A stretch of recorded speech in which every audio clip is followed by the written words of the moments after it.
Welcome to the Hollywood of the South, where Spanish moss meets movie magic and the Mobile skyline doubles as a silver screen backdrop. For decades, this Gulf Coast city has quietly lured filmmakers with its atmospheric streets, haunting waterways, and southern charm. Blockbusters have rolled through with star power and spectacle.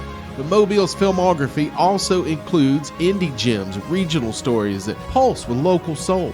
From high-octane thrillers to slow-burning dramas, Mobile has earned its place in the cinematic South, not just as a location, but as a character all to its own. I'm your host, Stu Donald. Let's head to the Delta. Long before Hollywood royalty began frequenting the Lodi Entertainment District, Mobile had already flirted with the silver screen. In the early 20th century, the city's historic architecture, moss-draped oaks, and coastal mystique made it a natural draw for traveling filmmakers and newsreel crews. Silent films occasionally used Mobile's streets and waterfront as atmospheric backdrops, while local theaters, like the Sanger, became cultural hubs for premieres and vaudeville acts. Though not yet a major production site, Mobile's cinematic potential simmered beneath the surface, waiting for the moment when Hollywood would finally take notice and the city would step into the spotlight. That moment came in 1976.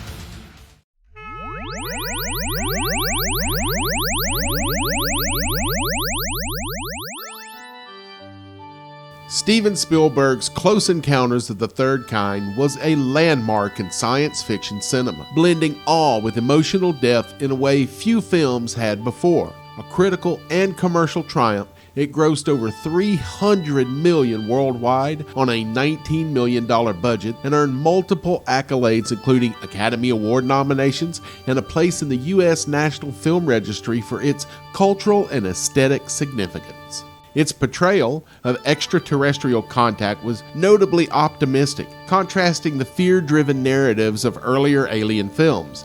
With its haunting score by John Williams, groundbreaking visual effects, and themes of obsession and wonder, the film helped redefine the genre, ushering in an era where science fiction could be both spectacular yet deeply human. This movie gave birth to some of the most iconic images of 20th century cinema and redefined science fiction, blending wonder, fear, and the possibility of contact. But few know that some of its most iconic scenes were not filmed in Hollywood. They were filmed right here, in and around the Mobile-Tensaw Delta. Yeah, Spielberg brought aliens to the Gulf Coast. The suburban home of Roy Neary, played by Richard Dreyfuss, wasn't in Indiana as the film suggests. It stood quietly on Carlisle Drive East in the Colonial Heights subdivision of West Mobile. Spielberg's crew transformed this modest house into the emotional epicenter of the film, where Neary's obsession with the unknown began to unravel his reality. The infamous scene at the railroad crossing where Neary is spooked by the presence of a UFO was filmed on Paget Switch Road, near the intersection of US 90 in unincorporated Irvington, Alabama. The epic chase scene with glowing lights and cop cars was actually filmed on a soundstage. Just west of downtown Mobile, the hangars of Brookley Fields Industrial Complex became the stage for two of the film's most ambitious sequences. Inside hangars 5 and 6, Spielberg constructed massive indoor sets, including the winding road where police cruisers chase mysterious lights into the night sky as onlookers gawk from easy chairs. Not gonna lie, that scene actually gave me a nightmare as a small child. If I had known it was filmed just 15 miles from my house, it would have really freaked me out. Likewise, the large-scale landing sequence where the mothership arrives and the aliens emerge was filmed inside the hangars as well. The abandoned World War II airship hangars provided the spatial drama necessary for the film's epic ending, as well as substantial infrastructure to handle the electrical needs of the lighting and special effects equipment. A full-scale set of the landing site was constructed inside the hangars. The mothership itself was a miniature model which was filmed, then composited over the live-action scenes from the Mobile hangars and the exterior shots of Wyoming's Devil's Tower. Across the Mobile-Tensaw Delta in Baldwin County, the scenes near Julian Gillier's home were filmed near Fairhope. The home, which was secluded at the time of filming, is engulfed in urban sprawl today with an apartment complex on one side and a shopping mall on the other. And in Bay Minette, the old L&N Railroad Depot became the backdrop for the dramatic evacuation scene where hundreds of locals were cast as extras, fleeing an unseen alien threat. The railroad tracks near Bay Minette, now quiet and overgrown, once pulsed with Spielberg's vision. The depot, with its gingerbread trim and southern charm, added a haunting authenticity to the film's climax. From the Mobile Civic Center to Tillman's Corner, the film's footprint is scattered across the region. Thousands of residents still recall the summer of '76, when Hollywood came to town. Close Encounter may have taken us to Devil's Tower and beyond, but its heart beats in Mobile, in quiet neighborhoods, forgotten hangars, and southern towns that once played host to the stars. This wasn't just a movie, it was a moment when Alabama met the cosmos. So next time you watch Close Encounters, remember, the mystery started right here on the Delta.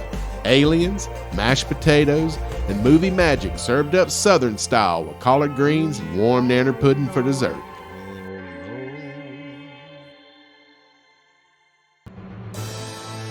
Mobile's cinematic resume isn't just a footnote, it's a feature.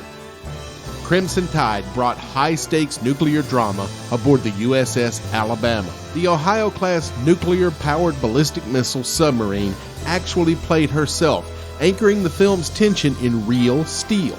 Tim Burton's Big Fish spun its surreal southern fable across Alabama, with Mobile's moss-draped charm echoing through scenes filmed nearby, including the ethereal town of Spectre built on Jackson Lake Island, just north of the Mobile-Tensaw Delta. And Under Siege, the explosive 1992 action thriller, turned the World War II battleship USS Alabama into a battleground for Steven Seagal's one-man war against terrorists, forever linking Mobile to Hollywood's high-octane legacy. These films didn't just pass through, they left cinematic fingerprints on the city's soul.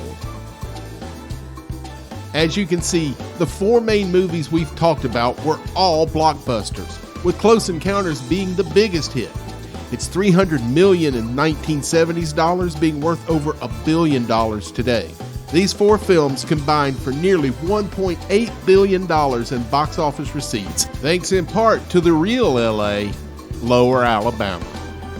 Featuring one of the worst Hollywood attempts at a Southern accent in history, 1997's Con Air saw Nicolas Cage playing Cameron Poe, a former U.S. Army Ranger from Mobile, Alabama. For an example of just how bad the performance was, check out this famous line from Con Air. I said, put the bunny back in the box.